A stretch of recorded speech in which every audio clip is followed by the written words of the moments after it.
ukuzaji wa kuku ili kupata faida. Leo nataka kuzungumzia nyenzo za kuweka kwenye sanduku la kutagia ninazotumia kwa kuku wangu.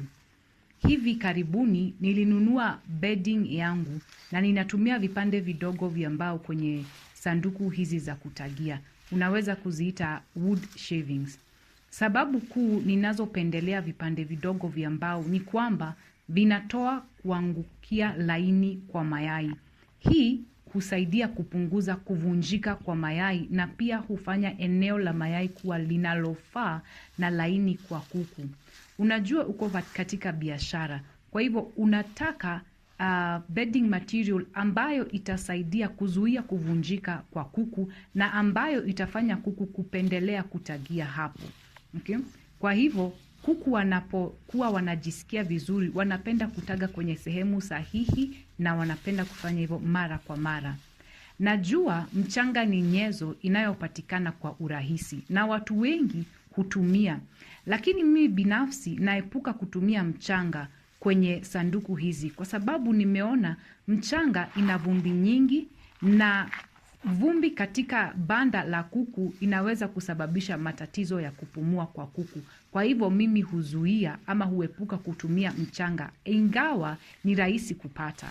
Lakini hata hivyo kupata hizi wood shavings ama vipande vidogo vya mbao pia ni rahisi kupata na pia ni kwa bei nafuu. Kwa hivyo naweza kuhimiza mkulima, badala ya kuendea mchanga sana, chukua hizi wood shavings ama vipande vidogo vya mbao, vitakusaidia katika biashara yako ya kuku. Pia mimi hupenda kutumia vipande vya ukubwa wa kati ama naweza kusema medium size wood shavings badala ya vipande vidogo sana, kwa sababu vipande vidogo kama unavyoona kwenye video hii vinaweza kurutubika na kuigizwa kwenye mapafu na pia kuna uwezekano wa kuku kuzikula, jambo ambalo sina hamu nalo. Sitaki wakule hizi vipande vidogo, nataka wakule chakula nyingi ili waweze kutaga mayai. Wakizoea kula hivi vipande vidogo, tumbo itajaa na hakuna chakula kwenye tumbo zao, hivyo basi hakuna mayai.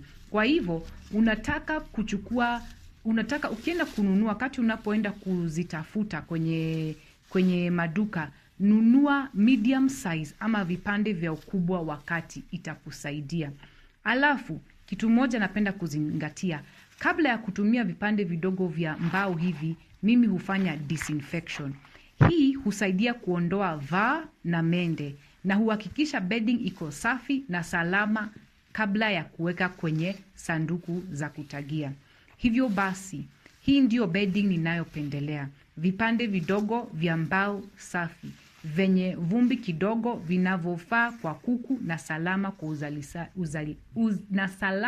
kwa uzalishaji wa mayai. Kama unatafuta bedding, ninaweza kuhimiza tumia wood shavings. Tumia hivi vipande vidogo vya mbao, husaidia na itasaidia katika kukuza biashara yako.